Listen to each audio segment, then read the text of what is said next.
Drill instructor. I was E4 over 4. Oh, okay. And rank didn't come really that.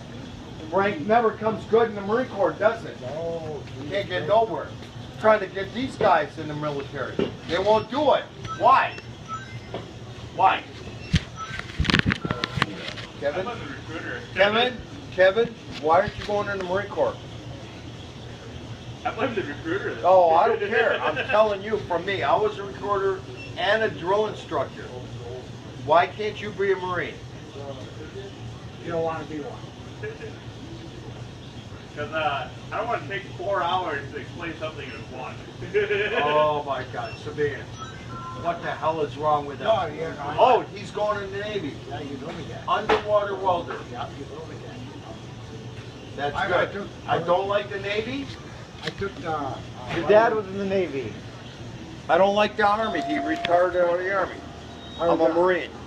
I took a course of welding. I was a certified welder. But I can't weld Because you're too young. No, it's my height. You're too young. Many years ago, but I wasn't too young to be a welder, but I couldn't weld.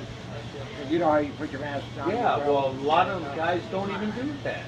I was getting headaches, I couldn't see you with the, because I did underwater, arc welding,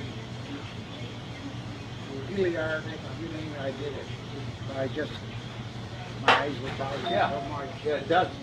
And I do that at my job when I'm welding. I see guys. I use UV ray red glasses.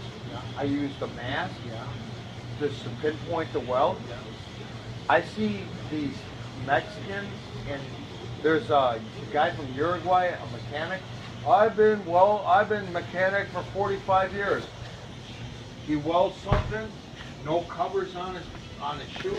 He wore slippers. Toe slippers for work, and he welds, and the weld goes and drops on his foot.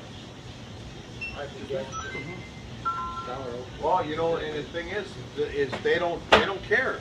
No. You know, they They paid fairly decent money, and what the hell? well, he's going to be a good welder. He's going to be a good welder. And you could make megabucks. He gets A pluses for welding. Good for you. Yeah, he's pretty smart on that. Underwater. He's going to do underwater welding, but you know the other thing too is guns.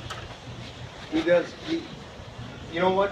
My Glock at home, he can rip it apart in 5 seconds, put it back together in 5 seconds. He had a cop at our house.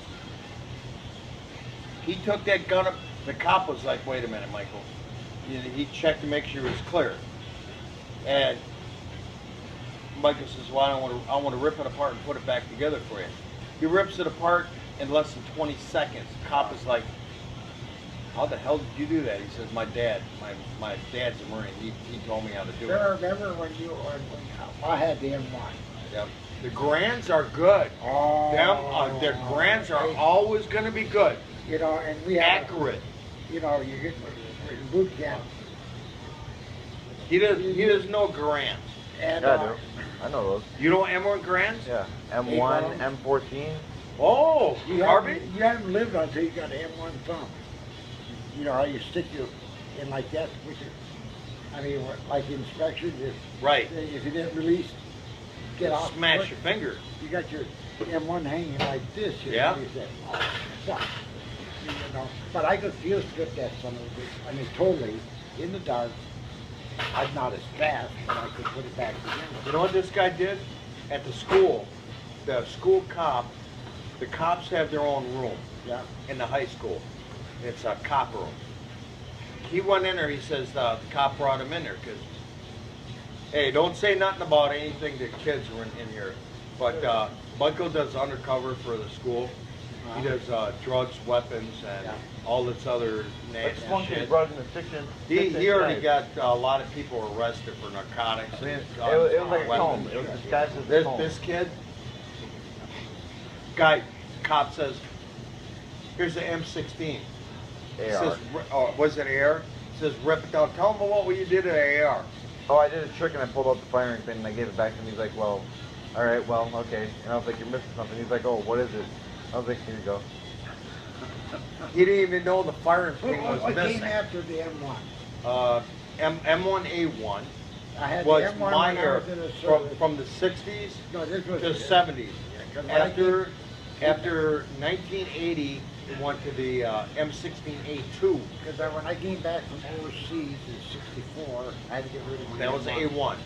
I had to get rid of my. Right, I hated the because logo. A1 had the solid rib, cooling rib. M16A2 had a vented, but vented then cooling It rib. had that flash compressor on it. which It was always does, But, always does. They had problems with it.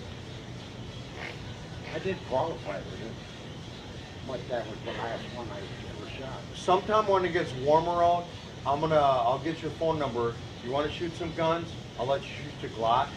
I got a Mossberg Like the bullpup 45. ball. We go out to the range. I'm gonna it's 65 a year for the range. I'm taking my wife out there because she's terrified of guns, even though she grew up with them. You have a steel carry? You know you can get that, right? $214, $50, you're in there. You know, I got a letter from the DOJ. They said, thank you for your service to the Marine Corps. They bumped me up. Normally it takes 3 months to get it. I had mine back in 2 weeks. No, I qualified with the M1, the 45, which I love. I don't care what anybody says, you can't. 45 has got punch. Yep. It's hard if you get mud in it.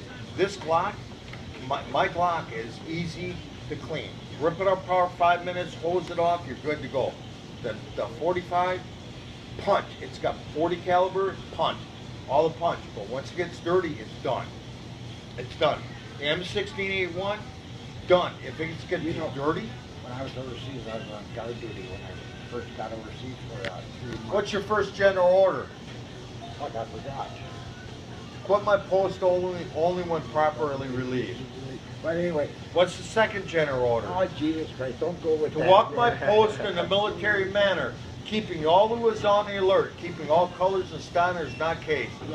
I don't even know. I've been out 25 years now. But I had I carried a 45 on guard duty, and we had one 5 round for the extra. They dum-dum shells. Oh, well, how'd you make dummy shells out of it? Dum-dum. You know, you Oh, you file them.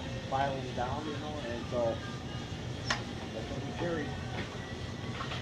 Well, Michael's gonna have a treat because in my riot shotgun, I carry Magnum load slugs. Okay. It'll blow a 4x4 in half, Now and then we- I put buckshot in between. We had on the guards there, we had a saw-off shotgun with They didn't have a regular Mossberg. no, this is I'm talking '64. Oh, Vietnam, yeah. And when I was over there, we had saw-off shotguns with what are the pellets in there about that big. Yeah, round, slugs. Slugs in it. Slugs. Oh, God. You know what happened to me? I'll tell you something. I had when I got a Mossberg bullpup combat assault shotgun. I got an Afghan Striker, 20 round drum, automatic, fully automatic, and the bullpup's 20 round automatic, fully automatic 12 gauge shotgun. And my Mossberg ride shotgun. Now we have a folding stock on it. That's a 9-shot. Wow. I bought I don't want to ever enter your house. in the 80s. In the 80s, when I bought them guns in California, there was no law. You could not buy combat assault shotguns or combat assault guns. There was no ban on it. So I bought them all. I bought 3 of them. I go and get this gun, right? I went to the back of El Toro, California, and shot at the range. You know what? They shut the range down because they said somebody thought that I was shooting a 50 or a 40 millimeter cannon out of it. You know what? I had to get a brace. I had to go to the corpsman because my wrist was hurting so bad. Wow. Brand new target up. brand new 4x4s they put up. With that hollow point slung, I blew the 4x4s out. I blew them out. They said from now on you got to get within 20 feet. I was like, I didn't mean to shoot your targets, destroy them. Yeah, I know, I hear it. No, but it's same with when we carried our 45. We did not carry that. You carry them on your side. No, we carried them. Oh, on your leg. You got combat tactical. Holster,